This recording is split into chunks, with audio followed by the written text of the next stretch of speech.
Hey, Rampy. Hey, guys. Thank you so much for joining me on another book reading of Because of Winn-Dixie by Kate DiCamillo. You are watching Reading with Queen Bee. And as you know, today I'll be reading to you chapter 25. And that means that we have only one more chapter after this to finish off the book reading of Because of Winn-Dixie by Kate DiCamillo. It has been a great adventure. I am so excited about just all the responses, the positive feedback, my students, and everyone. Thank you so much. I couldn't have done this without your encouragement or your positive vibes sent out to me. So thank you. So just a quick reminder of what happened in chapter 24. If you remember, Winn-Dixie is missing. So Opal is just going crazy, screaming, trying to find him. The preacher said, "We're done." Opal said, "No, we're not." And then she ended up creating a list with 10 things about Winn-Dixie, just like the preacher had a list of the 10 things about Opal's mom. So let's see what happens in chapter 25. We heard the music before we even got to Gloria Dump's house. We heard it almost a block away. It was guitar playing and singing and clapping. "I wonder what's going on," my father said. We walked up Gloria's sidewalk and around back, through her yard and into her kitchen. And what we saw was Otis playing his guitar, and Miss Franny and Gloria sitting there smiling and singing, and Gloria holding Sweetie Pie in her lap. Amanda and Dunlap and Stevie were sitting on the kitchen floor, clapping along and having the best possible time. Even Amanda was smiling. I couldn't believe they were so happy when Winn-Dixie was missing. So Opal is not feeling very happy right now, and she just can't believe that everyone's celebrating and having a good time when Winn-Dixie is missing. "We didn't find him," I shouted at them. The music stopped and Gloria Dump looked at me and said, "Child, we know you didn't find him. You didn't find him because he was right here all along."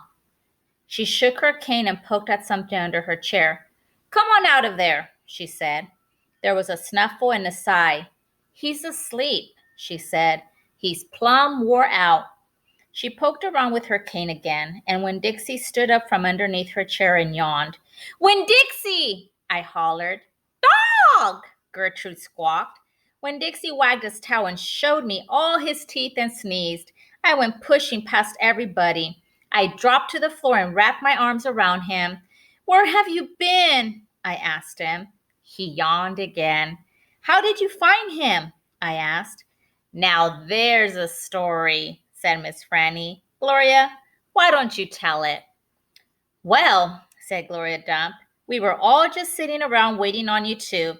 And after I convinced these Dewberry boys that I ain't no scary witch all full of spells and potions—" "She ain't no witch," Stevie said. He shook his bald head. He looked kind of disappointed. "Nah," said Dunlap. "She ain't. If she was, she would have turned us into toads by now." He grinned. "I could have told you that she wasn't a witch." "Witches don't exist," said Amanda. "They are just myths." "All right now," said Gloria. "What happened was we got through all them witchy things, and then Franny said, 'Why don't we have a little music while we wait for you two to get back?' And so Otis played his guitar, and hooey, there ain't a song he don't know. And if he don't know it, he can pick it up right quick if you hum it to him. He has a gift." So that was a very nice compliment that Gloria said about Otis, that he can play any song just if someone hums it. Gloria stopped and smiled over at Otis, and he smiled back. He looked all lit up from the inside, so he felt very happy. "Tell what happened," Sweetie Pie said. "Tell about the dog." "So," said Gloria, "Franny and me, we started thinking about all these songs we knew from when we was girls. We got Otis to play them, and we started singing them, teaching the words to these children. And then somebody sneezed," Sweetie Pie shouted. "That's right," said Gloria. "Somebody sneezed, and it wasn't none of us.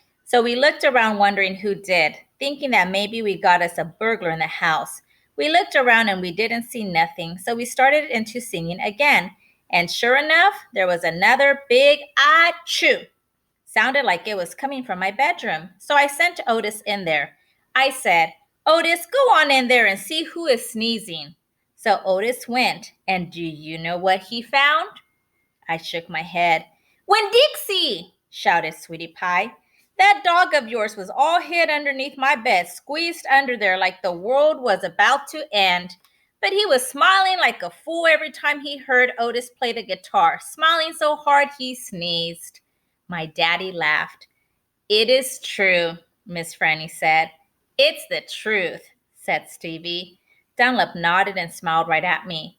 So, Gloria Dump said, Otis played his guitar right to that dog and a little bit at a time when Dixie came creeping out from underneath the bed. Aw, so he was underneath the bed all along, just hiding. He was covered in dust, said Amanda. He looked like a ghost, said Dunlap. Yeah, said Sweetie Pie, just like a ghost. Mm-hmm, said Gloria. Looked just like a ghost. Anyway, the storm stopped after a while, and your dog settled in under my chair and fell asleep. And that's where he's been ever since, just waiting on you to come back and find him. Winn-Dixie, I said. I hugged him so tight he wheezed. We were out there whistling and calling for you, and you were right here all along. Thank you, I said to everybody. Well, said Gloria Dump, we didn't do nothing. We just sat here and waited and sang some songs. We all got to be good friends. Now, the punch ain't nothing but water, and the egg salad sandwiches got tore up by the rain. You got to eat them with a spoon if you want egg salad. But we got pickles to eat and litmus lozenges, and we still got a party going on. My daddy pulled out a kitchen chair and sat down. Otis, he said, do you know any hymns? I know some, said Otis. And hymns are like worship songs, like church songs that you usually hear at church. So my daddy started humming something, and Otis started picking it out on his guitar. And when Dixie wagged his tail and lay back down underneath Gloria's chair, I looked around the room at all the different faces, and I felt my heart swell up inside me with pure happiness. I'll be back in a minute, I said. But they were all singing now and laughing, and when Dixie was snoring, so no one heard me. So when Dixie was underneath the bed, just hiding from the thunderstorm. And the good thing was that when Dixie did not run away, he stayed in the house. And as you heard, Opal left the party. So where can she be heading to? Now she's going out somewhere. Where is she going to? What is she going to do? So that is your question for today after this chapter reading of chapter 25 of Because of Winn-Dixie by Kate DiCamillo. Where is Opal going? What is she going to do? That's so important than being with her friends in the party.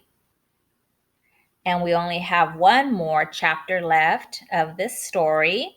And hopefully we'll be able to celebrate that last book reading of Because of Winn-Dixie by Kate DiCamillo. And don't forget, if you want to keep buzzing about books, keep reading with Queen Bee. Bye.